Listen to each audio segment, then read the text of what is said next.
Ici Europe 1. 16h-18h sur Europe 1.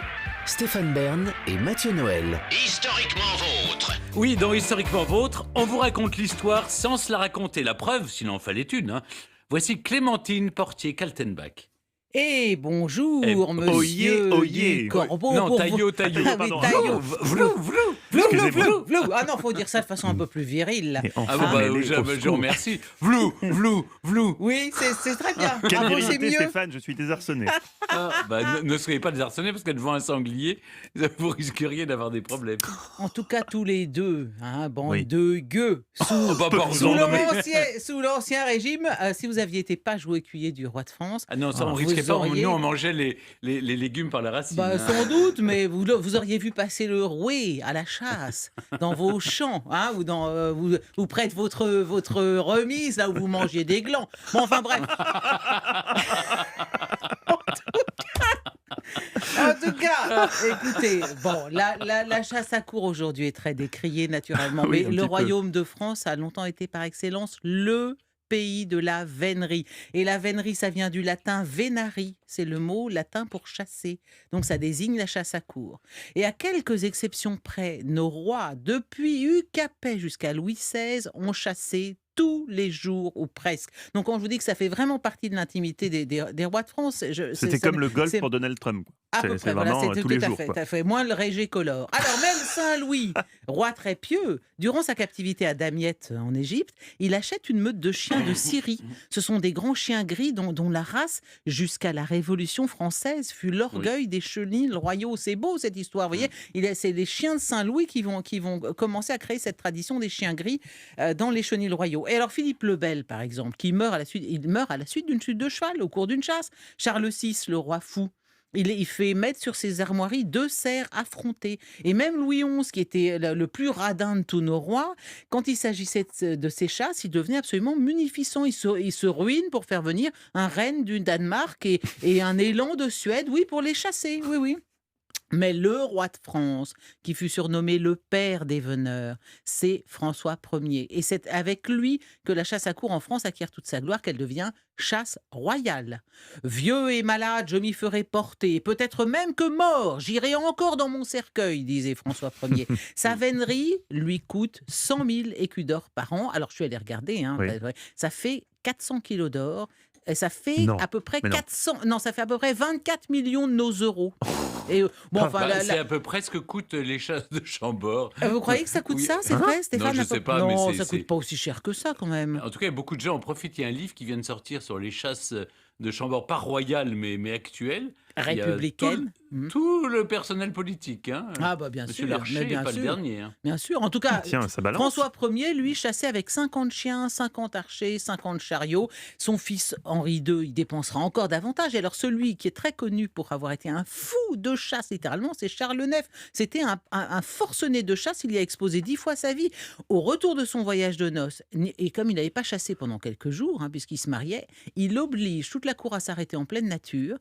On est en plein hiver, il fait un temps absolument glacial. L'endroit est désert, c'est pas grave. Il oblige tout le monde à dormir dans les carrosses. Et lui, il part courir le cerf dans la neige. Il en prend 2 en 2 jours. Rien n'arrêtait ce frénétique, nous dit la chronique. Il accomplit un jour cette prouesse inouïe de forcer un cerf à la course, seul, sans chien. Une autre fois, il s'attaque seul à un sanglier à pied. On le croit perdu. Vous savez, dans le film La Reine Margot, il y a une scène magnifique où on voit Henri IV qui s'apprête à être assassiné, en fait, participe à une chasse avec Charles IX et il lui sauve la vie en poignardant un sanglier. Et du coup, Charles IX ose plus trop le faire zigouiller pendant la Saint-Barthélemy. Il a quelques scrupules.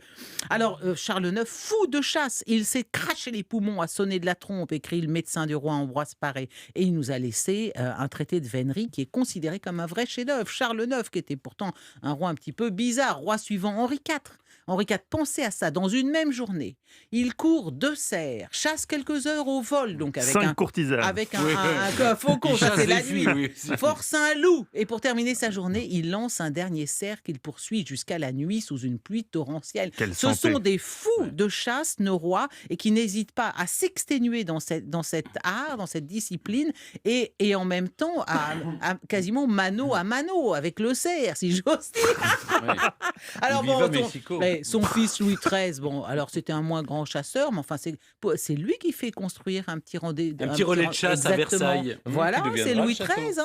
Alors, c'est avec Louis XIV que la chasse devient institution d'État. Et dites-vous bien qu'à Versailles, les bâtiments consacrés au service de vénerie occupent une place 100 fois supérieure à celle où se réfléchissent les affaires d'État. Et la chasse est en plus un bon moyen d'occuper les seigneurs oisifs qui séjournent à la cour. Il y a chasse tous les jours. Il y a des meutes de chiens différents pour tous les gibiers. Meutes pour les daims, meutes pour les lièvres. On dit que si tous les équipages de chasse étaient réunis en même temps à Versailles, on verrait ensemble 900 ou 1000 chiens. Vous imaginez ça, hein, c'est dantesque.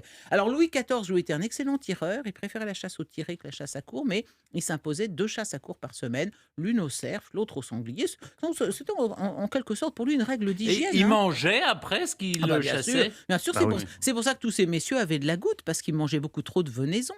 Et Louis XIV, le 9 août 1715, alors qu'il meurt le 1er septembre, est encore à la chasse. La princesse Palatine, grande fanat de chasse, elle disait, moi j'ai pris plus de 1000 cerfs. Un jour, elle voit un gars apeuré parce qu'il y a un cerf qui passe dans les bois. Elle dit, mais c'est de la rigolade. Elle est tombée de cheval 30 fois dans sa vie. Le fils aîné de Louis XIV, le grand dauphin, lui, chassait avec fureur. En un hiver, il force 90 loups.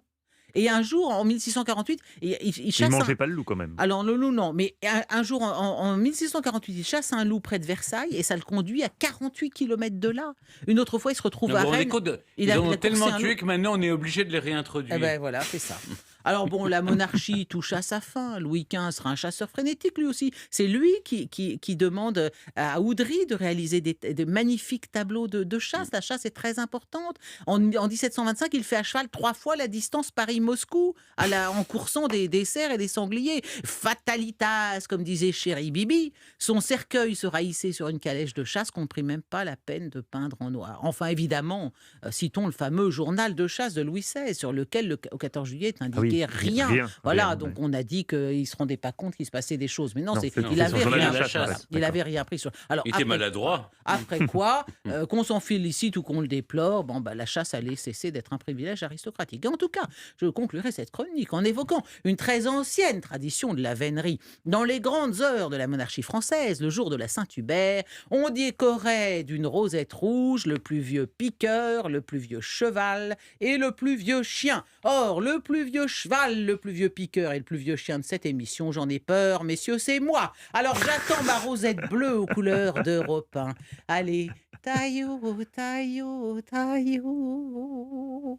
Oh, c'est beau. C'est plus que beau, c'est divin, ça nous transporte ailleurs. Ah oui, mais je mais ne sais pas vraiment, d'où. Stéphane, on regrette vraiment l'Ancien Régime parce qu'il passait quand même beaucoup de temps, visiblement, à chasser, plus de temps à chasser qu'à gouverner quand même. Hein. Oui, Oui, bien sûr.